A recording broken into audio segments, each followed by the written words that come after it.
50 days from today, President Bush will leave office. And in these final days, he's reflecting on his 8 years in the White House, leading a nation at war and in economic turmoil.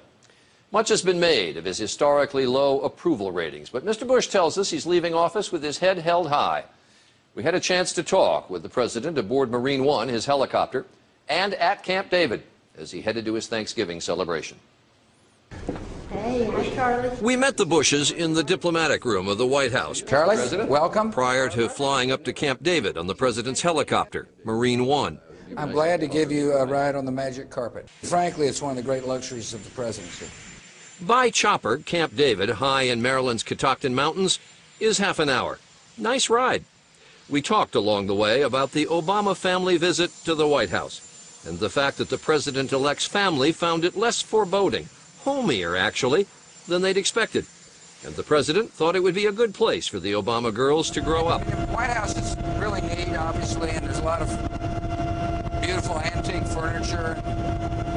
As Laura said, get your feet off the Jefferson table, your coffee mug off the Grant table, but they will fill that house with love. The president is going to be doing a series of what the White House calls exit interviews over the next few weeks. Ours was the first, and we started with the economy. Do you feel in any way responsible for what's happening? You know, I'm the president during this period of time, but I think when the history of this period is written, people will realize a lot of the decisions that were made on Wall Street took place over, you know, a decade or so before I arrived in president, during I arrived in president. I'm sorry it's happening, of course. Obviously, I don't like the idea of people losing jobs or being worried about their 401ks. On the other hand, the American people got to know that we will safeguard the system. I mean, we're in, and if we need to be in more, we will. But was there an uh-oh moment, and I could probably use stronger language than that, yeah. when you thought this really could be bad? When you have Secretary of the Treasury and the Chairman of the Fed say, if we don't act boldly, we could be in a depression, Great Depression. That's an uh-oh moment. But the question is it worth it to save the system, to safeguard the system? And I came to the conclusion, along with other smart people, that it is. I have found you to be an excellent political analyst and commentator. Why? I try not to. What did you think of the campaign? I thought my candidate for president, John McCain, had a tough headwind for two reasons. One, rarely do the American people give a political party 3 terms. That in itself was difficult for him. Obviously, the economic situation made it awfully difficult for John McCain to get a message out. And I felt that Barack Obama ran a very disciplined campaign. Given the conditions and the economy, is there any way John McCain could have won? It's hard to see it in retrospect. I think the interesting thing about the way people analyze campaigns, though, is they always look at the negative side. The positive side is, from Barack Obama's perspective, is he ran a really good campaign.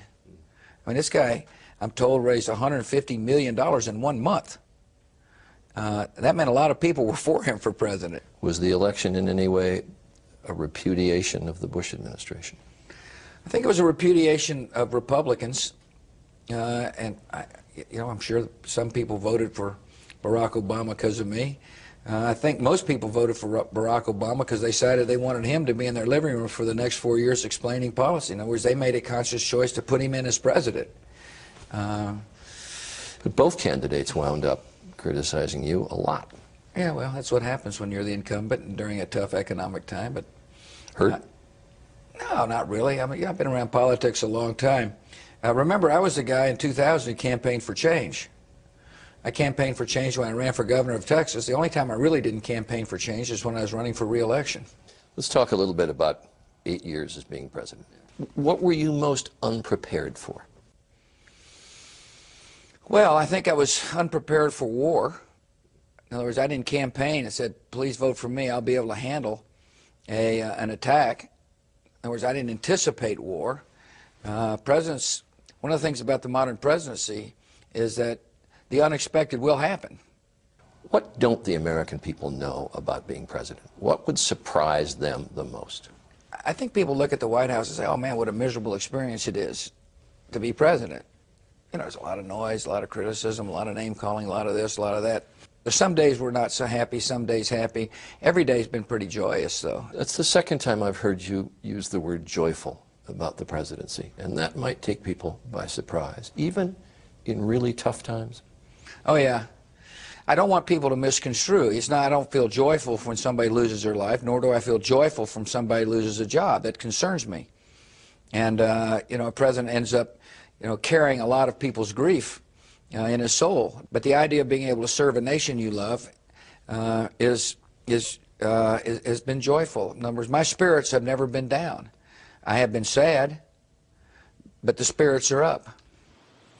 And when we come back, President Bush, his wife, and his daughter on the next Commander-in-Chief. Finally tonight, as we were leaving the White House for Camp David, I asked President Bush, Mrs. Bush, and their daughter Barbara about the historic nature of Barack Obama's election. It's going to be an exciting time for America. I look at this, as I'm sorry our candidate lost. I was a strong supporter of Senator McCain. On the other hand, the election of Barack Obama is going to lift our spirits in many ways. Do you ever think you'd see it in African-American in your lifetime? No. Do you ever think you'd see it in your lifetime? Probably not.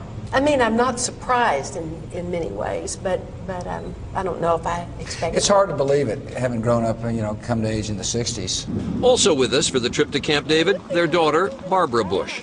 Did you ever expect to see it in your lifetime? I did. Did you? Yeah, I'm really impressed, but I don't think it's surprising at all. Sure. Such is the difference in generations. But then, the president had the last word. He really never assumed her father would be president. I should have done that. That was the surprise for her.